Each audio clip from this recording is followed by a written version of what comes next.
Hey guys, welcome back to ಫೂಫಿ blogs. ಹೇಗಿದ್ದೀರಾ ಎಲ್ಲರೂ? ನಾನು ನಿಮ್ಮ ಪ್ರೀತಿ ಐಶು.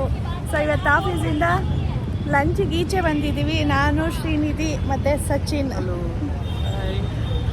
ಸೊ ಏನು ರಾಜಸ್ಥಾನಿ ಸ್ಟೈಲ್ ಫುಡ್ ತಿನ್ಬೇಕನ್ನಿಸ್ತು, ಅದಕ್ಕೆ ಸಚಿನ್ ನಮಗೆ ರೆಕಮೆಂಡ್ ಮಾಡಿದ್ರು ರಾಜಧಾನಿಗೆ ಹೋಗೋಣ, ಫಿನಿಕ್ಸ್ ಮಾಲಲ್ಲಿದೆ ಅಂತ. ಸೊ ನಮ್ಮ ಆಫೀಸ್ ನಿಯರೇ ಇರೋದು ಫಿನಿಕ್ಸ್ ಮಾಲು. ಸೊ ಇವಾಗ ಹೋಗಿ, ನಾನು ಫಸ್ಟ್ ಟೈಮ್ ಹೋಗ್ತಾ ಇರೋದು ರಾಜಧಾನಿಗೆ. ನೀನಷ್ಟು? ನಾನು ಫಸ್ಟ್ ಟೈಮ್. ಸಚಿನ್ ನೀವು? ನಾನು ತುಂಬ ಸರಿ ಹೋಗಿದ್ದೀನಿ. ಚೆನ್ನಾಗಿದೆಯಾ ಫುಡ್ಡು? ಚೆನ್ನಾಗಿಲ್ಲ ಅಂತ ಅಂದರೆ ಸರಿ ನೋಡೋಣ. ಫಿನಿಕ್ಸ್ ಒಳಗಡೆ ಏನೋ ಎಂಟರ್ ಆದ್ವಿ ಮಾಲ್ ಒಳಗಡೆ. ಬಟ್ ಏನಾಯಿತು ಅಂದರೆ ನಮ್ಗೆ ಅಲ್ಲಿ ರೆಸ್ಟೋರೆಂಟ್ ಹುಡ್ಕೋದಕ್ಕೆ ಟೈಮ್ ಆಯಿತು. ಬಿಕಾಸ್ ಮುಂಚೆ ಬೇರೆ ಫ್ಲೋರಲ್ಲಿ ಇತ್ತಂತೆ, ಇವಾಗ ಬೇರೆ ಫ್ಲೋರಲ್ಲಿದೆ. ನ್ಯಾವಿಗೇಷನು ಕರೆಕ್ಟಾಗಿ ಅಪ್ಡೇಟ್ ಮಾಡಿರಲಿಲ್ಲ ಅಲ್ಲಿ. ಸೊ ಹುಡ್ಕೋಕ್ಕೆ ಟೈಮ್ ಆಯಿತು. ಎಷ್ಟು ಕಷ್ಟ ಪಡ್ಕೊಂಡು ಹುಡ್ಕೊಂಡ್ಬಂದಿದ್ದೀವಿ ರಾಜಧಾನಿನ ಅಂತಂದರೆ. ಫಿನಿಕ್ಸ್ ಮಾಲ್ ಒಳಗಡೆ ground, upper ground, lower ground ಅಂತ ಒಂದು 5-6 ಸಲ ಓಡಾಡ್ಬಿಟ್ಟು ಇವಾಗ ಇಡೀ ಮಾಲ್ ಸುತ್ಕೊಂಡು ಇವಾಗ ಬರ್ತಿದ್ದೀವಿ, ಸಿಕ್ತು ಕೊನೆಗೂ.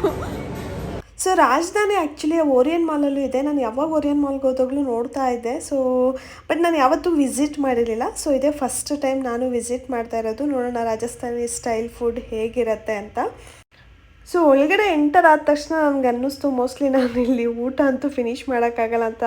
ಬಿಕಾಸ್ ಅಷ್ಟೊಂದು ಐಟಮ್ಸ್ ಇತ್ತು ಮತ್ತು ತುಂಬ ಟ್ರೆಡಿಷ್ನಲ್ಲು. ಕೈ ತೊಳೆಯೋದಕ್ಕೆಲ್ಲ ನೋಡಿ ಪ್ರಾಪರಾಗಿ ಅವರೇನೇ ನೀರು ತೊಗೊಂಬಂದು ಅಲ್ಲೇ ಕೈ ತೊಳ್ಕೊಳ್ಳೋ ಫೆಸಿಲಿಟಿ ಎಲ್ಲ ಅರೇಂಜ್ ಮಾಡಿದ್ದಾರೆ.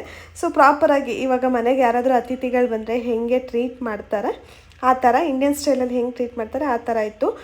ಎಷ್ಟೊಂದು ಐಟಮ್ಸ್ ಇತ್ತು ಗೊತ್ತಾ. ನನಗೆ ನಿಜ ಇದ್ರ ಹೆಸರೆಲ್ಲ ಗೊತ್ತಿಲ್ಲ, ಬಿಕಾಸ್ ಅವ್ರದ್ದು ಲ್ಯಾಂಗ್ವೇಜಲ್ಲಿ ಹೇಳ್ತಾಯಿದ್ರು ಐಟಮ್ಸ್ ಎಲ್ಲ. ಬಟ್ ನನಗೆ ಅದು ಐಟಮ್ಸ್ ಎಲ್ಲ ನೆನ್ಪಿಟ್ಕೊಳ್ಳೋದು ತುಂಬ ಕಷ್ಟ ಆಯಿತು. ಬಟ್ ತುಂಬ ಐಟಮ್ಸ್ ಇರುತ್ತೆ ಹೋದರೆ, ಮತ್ತು ಪ್ರೈಸು ಕೂಡ ಹೊರ್ತು. ನಾವು ಹೋಗಿದ್ದೀನಿ ಆ್ಯಕ್ಚುಲಿ 318 ಏನೋ ಇತ್ತು ಪರ್ ಹೆಡ್ಡು, ಅನ್ಲಿಮಿಟೆಡು. ಸೊ ಎಷ್ಟಾದರೂ ಹಾಕಿಸ್ಕೊಂಡು ತಿನ್ಬೋದು. ಬಟ್ ನನಗೆ ಇಲ್ಲಿ ತುಂಬ ಇಷ್ಟ ಆಗಿದ್ದು ಮ್ಯಾಂಗೋದು, ನಾವು ಸೀಕರಣೆ ಅಂತ ಮಾಡ್ತೀವಲ್ಲ, ಅದು ನಂಗೆ ಸಖತ್ ಇಷ್ಟ ಆಯಿತು. ಅವತ್ತು ನಾವು ಟ್ಯೂಸ್ಡೇ ಹೋಗಿದ್ರಿಂದ ಸ್ಪೆಷಲಾಗಿ ಮಾಡಿದರು. ಮತ್ತು ಅದ್ರ ಜೊತೆ ಇದು ಕಸ್ಟರ್ಡ್ ಮಾಡಿದರು. ಕಸ್ಟರ್ಡು ತುಂಬ ಇಷ್ಟ ಆಯಿತು. ಎಲ್ಲ ಫುಡ್ಡು ಚೆನ್ನಾಗಿತ್ತು. ಸೊ ವೆಜಿಟೇರಿಯನ್ ಅವ್ರಿಗೆ ಇದು ಪರ್ಫೆಕ್ಟ್ ಪ್ಲೇಸ್ ಅಂತಲೇ ಹೇಳ್ಬೋದು. ಯಾಕೆಂದರೆ ಎಷ್ಟೊಂದು ಐಟಮ್ಸ್ ಇರುತ್ತೆ ಮತ್ತು ಚೆನ್ನಾಗಿ ಅನಿಸುತ್ತೆ. ಒನ್ಸ್ ಇನ್ ಅ ವೈಲು ಹೋಗ್ಬಿಟ್ಟು ತಿನ್ನೋದಕ್ಕೆ ತುಂಬ ಚೆನ್ನಾಗಿ ಅನಿಸುತ್ತೆ. ನಾನು ಹೇಳಿದ್ನಲ್ಲ ಶ್ರೀಕರಣ ಇದೇನೆ. ನನಗಂತೂ ಇನ್ನೊಂದು ಕಪ್ ಇಸ್ಕೊಂಡು ಕುಡಿಯೋ ಅಷ್ಟು ಮನಸ್ಸಾಗಿತ್ತು, ಅಷ್ಟು ಚೆನ್ನಾಗಿತ್ತು ಗೊತ್ತಾ. ಇಲ್ಲಿ ಏನು ನೋಡ್ತಾ ಇದ್ದೀರಿ, ಇದೆಲ್ಲ ಫಸ್ಟ್ ರೌಂಡ್ ಹಾಕಿರೋ ಐಟಮ್ಸು. ನೆಕ್ಸ್ಟ್ ಇನ್ನೊಂದು ರೌಂಡು ಹಾಕಿದ್ರು. ಶ್ರೀ ಹೇಗಿತ್ತು ಊಟ? ಚೆನ್ನಾಗಿತ್ತು. ಶ್ರೀನಿಧಿನೇ ಎಲ್ಲ ಕ್ಲೀನಾಗಿ ಖಾಲಿ ಮಾಡಿರೋದು. ಸಚಿನ್ ಸ್ವಲ್ಪ ಬಿಟ್ಟಿದ್ದಾರೆ. ಸೊ ಇವತ್ತು ನನಗೆ ಎಷ್ಟು ಅಂದರೆ ಇವತ್ತು ಅಡುಗೆ ಮಾಡ್ತಾಯಿದ್ದೀನಿ, ಅದೇ ಸ್ಪೆಷಲ್. ಏಕೆ ಅಂತಂದರೆ ನಾನು ಅಡುಗೆ ಮಾಡಿ ಆಲ್ಮೋಸ್ಟ್ ಒಂದು 3 ಮಂತ್ಸ್ ಆಗೋಯಿತು. ಏಕೆಂದರೆ ಶ್ರುತಿ ಅಕ್ಕ ಇದ್ದರು 2 ಮಂತ್ಸ್ ನನ್ನ ಜೊತೆ. ಅವಳು ಅಡುಗೆ ಮಾಡಿಕೊಡ್ತಾ ಇದ್ಲು ಮನೆಯಲ್ಲಿ. ಸೊ ನನಗೇನು ಅಡುಗೆ ಕೆಲಸ ಇರಲಿಲ್ಲ. ಅದಾದಮೇಲೆ ಅವಳು 15 ಡೇಸ್ ಆಯಿತು ಊರಿಗೆ ಹೋಗಿ. ವಿ ಅವ್ರ ಅಮ್ಮ ಅಲ್ಲಿಂದ ಪಾರ್ಸೆಲ್ ಕೊಟ್ಟು ಕಳ್ಸೋರು ನನಗೆ ಊಟನ. ಸೊ ಅಡುಗೆ ಮಾಡಬೇಕನ್ನೋ ನೆಸೆಸಿಟಿ ಏನು ಇರಲಿಲ್ಲ ನನಗೆ. ಸೊ ಇವತ್ತು ಏನಕ್ಕೆ ಮಾಡ್ತಾಯಿದ್ದೀನಿ ಅಂತಂದರೆ, ಇವತ್ತು ನಮ್ಮ ಅಪ್ಪ ಅಮ್ಮ ಊರಿಂದ ಬರ್ತಾ ಇದ್ದಾರೆ. ಅವ್ರು ಬಸ್ಸಲ್ಲಿ ಬರ್ತಿದ್ದಾರೆ. ಸುಸ್ತಾಗುತ್ತೆ ಬಂದ್ಬಿಟ್ಟು ಅವ್ರಿಗೆ ನಮ್ಮ ಅಮ್ಮಂಗೆ ಮಾಡೋದಕ್ಕೆ ಅಂತ ಹೇಳಿ ನಾನೇ ಮೊಸಪ್ಪು ಮಾಡೋಣ ಅಂತ ಮಾಡ್ತಾಯಿದ್ದೀನಿ. ಎಲ್ಲ ರೆಡಿ ಮಾಡಿ ಇಟ್ಕೊಂಡಿದ್ದೆ. ಅಂದರೆ ಈರುಳ್ಳಿ ಸಿಪ್ಪೆ ಎಲ್ಲ ತೆಗೆದಿಟ್ಕೊಂಡಿದ್ದೆ. ಬೆಳಗ್ಗೆ ನಮ್ಮ ಮನೆ ಕೆಲಸದವ್ರು ಬಂದಿದ್ರಲ್ಲ, ಆ ಟೈಮಲ್ಲಿ ಅವಳು ಕ್ಲೀನ್ ಮಾಡೋ ಅಷ್ಟರಲ್ಲಿ ನಾನೆಲ್ಲ ಕ್ಲೀನಾಗಿ ಈರುಳ್ಳಿ ಸಿಪ್ಪೆ ಎಲ್ಲ ಬಿಡಿಸಿಟ್ಕೊಂಡಿದ್ದೆ. ಸೊಪ್ಪೆಲ್ಲ ತೊಳ್ಬಿಟ್ಟು ಮನೆ ಕ್ಲೀನ್ ಮಾಡಿದ್ಮೇಲೆ ಒಂದ್ಸಲ ಮತ್ತೆ ಎಲ್ಲ ಚಾಪಿಂಗ್ ಮಾಡಿಕೊಂಡ್ರೆ ಕಿಚನ್ ಒಂಥರ ಚೆನ್ನಾಗಿ ಅನಿಸಲ್ಲ, ಗಲೀಜು ಅನಿಸುತ್ತೆ ಅಂತ ಹೇಳಿ ಎಲ್ಲ ಮುಂಚೆನೇ ರೆಡಿ ಮಾಡಿ ಇಟ್ಕೊಂಡು, ಆಮೇಲೆ ನಾನು ಇವಾಗ ಸ್ವಲ್ಪ ಸ್ನಾನ ಮಾಡ್ಕೊಬಂದು ದೇವ್ರ ಪೂಜೆ ಮಾಡಿ, ಗುರುವಾರ ಅಲ್ಲ ಇವತ್ತು ಲೇಬರ್ಸ್ ಡೇ ಬೇರೆ, ನಂಗೆ ಹಾಲಿಡೇ ಇದೆ. ಸೊ ಇಟ್ಟಿದ್ದೀನಿ. ಅವ್ರು ಆ್ಯಕ್ಚುಲಿ 4 o'clock ಅಷ್ಟರಲ್ಲಿ ಬರಬೇಕಾಗಿತ್ತು. ಈಗ ಆಲ್ಮೋಸ್ಟ್ ನಾನು ವೀಡಿಯೋ ಮಾಡ್ತಾ ಇರೋದು ಮಧ್ಯಾಹ್ನ 2:30. ನನಗೂ ಹೊಟ್ಟೆ ಹಸಿತಾಯಿತು. ಅವ್ರು ಬರ್ತಾರೆ ಅಂತ ವೆಯ್ಟ್ ಮಾಡಿದೆ. ನೋಡಿದ್ರೆ ಅವ್ರಿಗೇನೋ ಬಸ್ಸು ಸಿಕ್ಕಿಲ್ವಂತೆ, ಅದಕ್ಕೆ ಲೇಟ್ ಆಗುತ್ತೆ ಅಂತ ಹೇಳಿದ್ರು. ಸೊ ಅಟ್ಲೀಸ್ಟ್ ಅಡುಗೆನಾದರೂ ಮಾಡಿಡೋಣ ಅಂತ ಮಾಡ್ತಾಯಿದ್ದೀನಿ. ಇದೆಲ್ಲ ರೆಡಿ ಮಾಡಿ ಇಟ್ಕೊಂಡಿದ್ದೆ ಮುಂಚೆನೇ. ಸೊ ಇವಾಗೆಲ್ಲ ಕಟ್ ಮಾಡಿಬಿಟ್ಟು ಸಾಂಬಾರು ಮಾಡಿದ್ರೆ ಅವ್ರಿಗೂ ಬಂದು ಬಿಸಿ ಬಿಸಿ ಊಟ ಮಾಡೋದಕ್ಕೆ ಸರಿ ಹೋಗುತ್ತೆ. ಸೊ ಎಲ್ಲ ಚಾಪ್ ಮಾಡ್ಕೊಳ್ಳೋಣ. ಆ್ಯಕ್ಚುಲಿ ಊರಿಂದ ಏನಾದರೂ ಶ್ರುತಿ ಅಕ್ಕ, ವಿದ್ಯಕ್ಕ ಯಾರಾದರೂ ಬಂದರೆ ಮನೆಯಿಂದನೇ ಸಾಂಬಾರು ಮಾಡ್ಕೊಂಡು ಬಂದುಬಿಡ್ತಾರೆ. ಬಿಕಾಸ್ ಇಲ್ಲಿ ಬಂದು ಸುಸ್ತಾಗಿರುತ್ತೆ, ಅವ್ರಿಗೂ ಮಾಡೋದಕ್ಕಾಗಲ್ಲ ಅಂತ. ಸೊ ಈ ಸಲ ಬಸ್ಸಲ್ಲಿ ಬರ್ತಿರೋದಲ್ಲ, ನಾನಿದ್ರಲ್ಲಿ ಬಸ್ಸಲ್ಲೆಲ್ಲ ಸಾಂಬಾರು ಬಂದರೆ ತೊಗೊಂಬಂದರೆ ಚೆನ್ನಾಗಿರಲ್ಲ, ಮಾಡಿರ್ತೀನಿ ಬನ್ನಿ ಅಂತ ಹೇಳಿದೆ. ಸೊ ಕಾರಲ್ಲಿ ಬಂದರೆ ಅಲ್ಲಿಂದ ಆರಾಮಾಗಿ ಈಸಿಯಾಗಿ ಎಷ್ಟೇ ಲಗೇಜ್ ಇದ್ದರೂ ತೊಗೊಂಬರ್ಬೋದು. ಬಸ್ಸಲ್ಲಿ ಬಂದರೆ ಕಷ್ಟ. ಆಮೇಲೆ ಇವತ್ತು ನಮ್ಮ ಅಪ್ಪ ಅಮ್ಮನ ಜೊತೆ ಇಶಿಕಾ ಮತ್ತು ವಿಯಾಂಶಿ ಇಬ್ಬರು ಬರ್ತಾ ಇದ್ದಾರೆ. ನನಗೆ ವಿಯಾಂಶಿ ಬರ್ತಾ ಇರೋದೇ ಕಾಮಿಡಿ. ಡೈಲಿ ವಿಡಿಯೋ ಕಾಲ್ ಮಾಡ್ತೀನಿ, ವಿಡಿಯೋ ಕಾಲಲ್ಲಿ ಮಾತ್ರ ಚಿಕ್ಕಿ ಬರಲ್ಲ ಅಂತಾಳೆ. ಇವತ್ತು ಮುಂಚೆ ಹೊರಟ್ಬಿಟ್ಟಿದ್ಲಂತ, ಎಲ್ರಿಗಿಂತ ಮುಂಚೆನೇ ಕೂತಿದ್ದಾಳೆ. ಸೊ ಇನ್ನು ಅವರೆಲ್ಲ ನನ್ನ ಜೊತೆನೇ ಒಂದು 2-3 ಡೇಸ್ ಇರ್ತಾರೆ. ನಮ್ಮ ಅಪ್ಪಾಜಿ ಬಿಟ್ಬಿಟ್ಟು ನಾಳೆ ಹೋಗ್ತಾರೆ, ನಮ್ಮಮ್ಮನ ಇಶಿಕಾನ ವಿಯಾಂಶಿನ. ಸೊ ನೆಕ್ಸ್ಟ್ ಸ್ಯಾಟರ್ಡೇ ವಿದ್ಯಾಕ ಬರ್ತಾಳೆ. ಸ್ಯಾಟರ್ಡೇ ವಿದ್ಯಾಕ ಬಂದ್ಬಿಟ್ಟು ನಮ್ಮಮ್ಮ ಮತ್ತೆ ಸಂಡೇ ವಾಪಸ್ ಹೋಗ್ತಾರೆ. ಮತ್ತು ಮಂಡೇ ಶ್ರುತಿ ಅಕ್ಕ ಹರೀಶ್ ಮಾವ ಬರ್ತಾರೆ.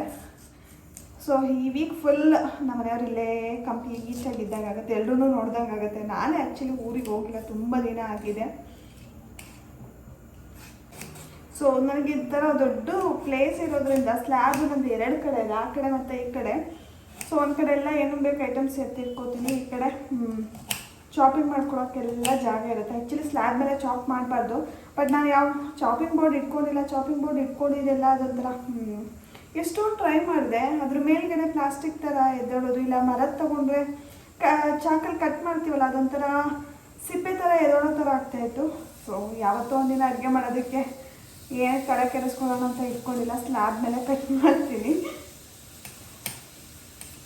ಆ್ಯಕ್ಚುಲಿ ಇವತ್ತು ಸಡನ್ನಾಗಿ ಓಡ್ಬಿಟ್ಟು ಬರ್ತಾ ಇರೋದು, ಯಾಕೆಂದರೆ ವಿ ಇವತ್ತು ಮಂತ್ರಾಲಯಕ್ಕೆ ಹೋದರು. ಅದಕ್ಕೋಸ್ಕರ ನಾನು ಒಬ್ಬಳೇ ಇರ್ತೀನಿ ಅಂತ ಸಡನ್ನಾಗಿ ಪಾಪ ಹೊರಟು ಬರ್ತಾ ಇದ್ದಾರೆ.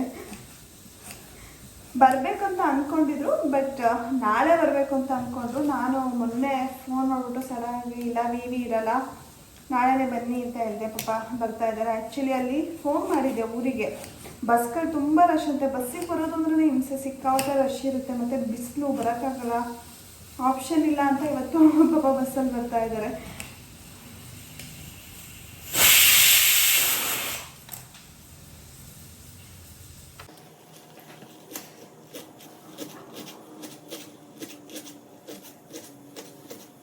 ಸೊ ನಂದು ಆ್ಯಕ್ಚುಲಿ ಆಫೀಸ್ದೊಂದು ಸ್ವಲ್ಪ ಪೆಂಡಿಂಗ್ ಕೆಲಸ ಇತ್ತು. ಬೆಳಗ್ಗೆನೇ ಅಂದರೆ ನಿನ್ನೆನೇ ಪ್ಲ್ಯಾನ್ ಔಟ್ ಮಾಡ್ಕೊಂಡಿದ್ದೆ. ಎದ್ಬಿಟ್ಟು ಎಲ್ಲ ಬೇಗನೆ ಅಡುಗೆ ಕೆಲಸ ಎಲ್ಲ ಮುಗಿಸ್ಬಿಟ್ಟು ಏನೋ ಕೆಲಸ ಮಾಡೋಣ, ಆಫೀಸ್ ವರ್ಕ್ ಮಾಡೋಣ ಅಂತ. ಬಟ್ ಸಂಡೇ ಅಂತೀನಿ, ಇವತ್ತು ಹಾಲಿಡೇ ಇದೆಯಲ್ಲ, ಲೇಬರ್ಸ್ ಡೇ ಇರೋದ್ರಿಂದ ಹಾಲಿಡೇ ಅಂತ ಗೊತ್ತಾದರೆ ಆಯಿತು. ಎದ್ದಾಡೋದೇನೋ ಬೇಗ ಎದ್ದೆ, ಯಾಕೆಂದರೆ ನಮ್ಮ ಮನೆ ಕೆಲಸದವ್ರು ಬರೋದೇ 7:30ಗೆ. ಸೊ ಬಂದ ತಕ್ಷಣ ಅವರು ಬೆಲ್ ಮಾಡ್ತಾರೆ. ಸೊ ನನಗೆ ಎಚ್ಚರ ಆಗಿಬಿಡುತ್ತೆ. ಸೊ ಲೇಟಾಗಿ ಎದ್ದೇಳೋ ಚಾನ್ಸೇ ಇಲ್ಲ, ಬಿಕಾಸ್ ಅವರು ಪರ್ಫೆಕ್ಟ್ ಟೈಮಿಗೆ ಬಂದುಬಿಡ್ತಾರೆ 7:30ಗೆ. ಸೊ ಅವರು ಬೇಗನೆ ಬರೋದ್ರಿಂದ ನನಗೆ ಬೆಳಗ್ಗೆ ಲೇಟಾಗಿ ಏನು ಎದ್ದೇಳಲ್ಲ, ಬೇಗನೆ ಎದ್ಬಿಡ್ತೀನಿ. 7:30ಗೆಲ್ಲ ಎದ್ದಿರ್ತೀನಿ ಅವ್ರು ಬರೋ ಅಷ್ಟರಲ್ಲಿ. ಸೊ ಅವ್ರು ಬರೋ ಅಷ್ಟರಲ್ಲಿ ನಾನು ಈ ಸ್ಲ್ಯಾಬು ಏನಾದರೂ ಬೇರೆ ಫ್ರಿಡ್ಜೆಲ್ಲ ಏನಾದರೂ ಒರೆಸೋದಿದ್ರೆ, ಟಿ ವಿ ಯೂನಿಟ್ ಎಲ್ಲ ಒರೆಸೋದಿದ್ರೆ ಒರೆಸ್ಕೊಂಡು ಕ್ಲೀನ್ ಮಾಡಿಕೊಟ್ರೆ ಅವರು ಬಂದ್ಬಿಟ್ಟು ಗುಡಿಸ್ಬಿಟ್ಟು ನೆಲ ಒರೆಸಿ ಹೋಗೋದಕ್ಕೆ ಸರಿ ಹೋಗುತ್ತೆ. ಸೊ ಹೀಗೆ ಲೇಜಿ ಬೆಳಗ್ಗೆಯಿಂದ ಲೇಟಾಗೂ ಸ್ನಾನ ಮಾಡಿಕೊಂಡ್ರೆ ಇವತ್ತು. ಸೊ ಇವಾಗೆಲ್ಲ ಚಾಪ್ ಮಾಡಿ ಇಟ್ಕೊಂಡಿದ್ದೀನಿ, ಎಲ್ಲ ಹಾಕ್ಬಿಟ್ಟು ಕೂಗ್ಸೋದು. ಆ್ಯಕ್ಚುಲಿ ಮೊಸಪ್ಪು ಒಬ್ಬೊಬ್ರು ಒಂದೊಂದು ಥರ ಮಾಡ್ತಾರೆ. ನಮ್ಮ ಮನೆಯಲ್ಲಿ ಈ ಥರ ಕಟ್ ಮಾಡಿಬಿಟ್ಟು ಆಮೇಲೆ ಮಸಿಯೋದು ಕಡ್ಡಿ ಬರುತ್ತಲ್ಲ ಅದರಲ್ಲಿ ಮಸ್ತ್ಬಿಟ್ಟು ಮಾಡೋದು. ಸೊ ವಿ ಅವ್ರ ಅಮ್ಮ ಮಾಡೋದು ಇನ್ನೊಂಥರ ಡಿಫ್ರೆಂಟಾಗಿರುತ್ತೆ. ಅವ್ರು ಮೋಸ್ಟ್ಲಿ ರುಬ್ಬಿಟ್ಟು ಮಾಡ್ತಾರೆ ಅನಿಸುತ್ತೆ ಸೊಪ್ಪನ್ನೆಲ್ಲ. ಅದೊಂಥರ ನಮ್ಮ ಮನೆಗೂ ಮತ್ತು ವಿ ಮನೆಯಲ್ಲಿ ಮಾಡೋ ಮೊಸಪ್ಪು ಚೇಂಜ್ ಇದೆ ಟೇಸ್ಟು. ಮತ್ತು ಇವರಿಬ್ರು ನಮ್ಮ ಮನೆಯಲ್ಲಿ ವಿ ಮನೇಲಿ ಒಂಥರ ಆದರೆ ನಾನು ಮಾಡೋದೇ ಒಂಥರ ಟೇಸ್ಟ್ ಬರುತ್ತೆ. ಸೊ ನಾನು ಅಷ್ಟು ತಲೆ ಕೆಡಿಸ್ಕೊಳ್ಳಲ್ಲ, ಏನೋ ಟೈಮಿಗೆ ಬೇಗ ಆದರೆ ಸಾಕು ಅಂತ ಮಾಡ್ತೀನಿ.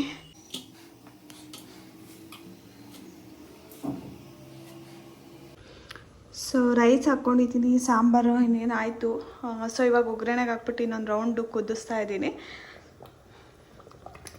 ಸೊ ಇದಕ್ಕೆ ಒಳ್ಳೆ ಬಿಸಿ ಊಟಕ್ಕೆ ತುಪ್ಪ ಹಾಕ್ಕೊಂಡು ಚೆನ್ನಾಗಿರುತ್ತೆ. ಸೊ ತುಪ್ಪ ನಮ್ಮ ಊರಿಂದ ಕೊಟ್ಟು ಕಳಿಸಿರೋ ತುಪ್ಪ ಇದು. ಸೊ ನಾನು ಯೂಶ್ವಲಿ ಇಲ್ಲಿ GRB ತುಪ್ಪ ಎಲ್ಲ ತೊಗೋತೀನಲ್ಲ, ಅದೆಲ್ಲ ಬಿರಿಯಾನಿ ಪಲಾವ್ ಮಾಡೋದಾದರೆ ಅಡುಗೆಗೆ ಯೂಸ್ ಮಾಡ್ಕೋತೀನಿ. ಊಟಕ್ಕಂತೂ ನನಗೆ ಮನೆ ತುಪ್ಪನೇ ಆಗಬೇಕು. ಮನೆ ತುಪ್ಪ ತುಂಬ ಟೇಸ್ಟಿಯಾಗಿರುತ್ತೆ. ಸೊ ಅಂಗಡಿಯಿಂದ ತರೋ ತುಪ್ಪ ಅಷ್ಟೊಂದು ನನಗೆ ಟೇಸ್ಟ್ ಅಂತ ಅನಿಸಲ್ಲ. ಸೊ ಊರಿಂದ ನನಗೆ ಯಾವಾಗಲೂ ತುಪ್ಪ ಕೊಟ್ಟು ಕಳಿಸ್ತಾರೆ. ಬಿಸಿ ಬಿಸಿ ಸಾಂಬಾರು ಹಾಕ್ಕೊಂಡು ಒಳ್ಳೆ ಊಟ ಇವಾಗ.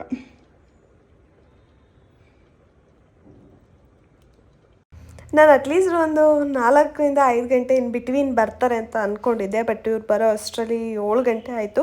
ಕರೆಕ್ಟಾಗಿ ಅವರು ಮನೆ ಒಳಗಡೆ ಬಂದರು, ಮಳೆನೂ ಸ್ಟಾರ್ಟ್ ಆಯಿತು. ಸೊ ಲಕ್ಕಿಲಿ ಅವರು ಮಳೇಲಿ ಎಲ್ಲೂ ಸಿಗಾಕೊಂಡಿಲ್ಲ, ಈಸಿಯಾಗಿ ಆರಾಮಾಗಿ ಬಂದು ಮನೆ ಹತ್ರ ಇಳಿದು ಮನೆ ಒಳಗಡೆ ಬಂದಮೇಲೆ ಮಳೆ ಸ್ಟಾರ್ಟ್ ಆಯಿತು. ಸೊ ನಾನು ಈಚೆನೇ ನಿಂತ್ಕೊಂಡು ವೆಯ್ಟ್ ಮಾಡ್ತಾ ಇದ್ದೆ ಬರ್ತಾರೆ ಅಂತ.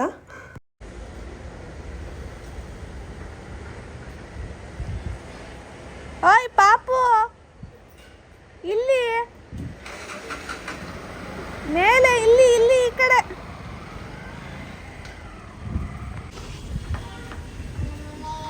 ಬರಲ್ಲ ಅಂತಿದ್ದೆ ಬೆಂಗಳೂರಿಗೆ, ಯಾಕೆ ಬಂದೆ? ಹೆಂಗಾಡಿದ್ರ ಪಾಡು?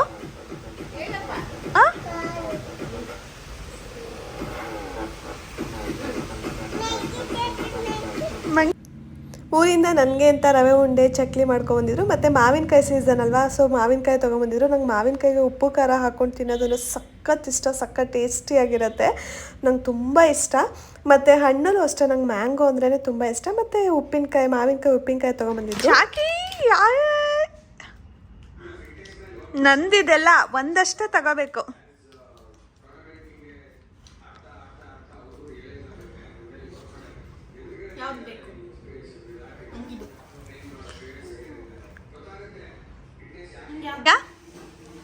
ಹೇಳು ಚೆನ್ನಾಗಿದೆ ಅಂತ ಹೇಳ್ಬೇಕು.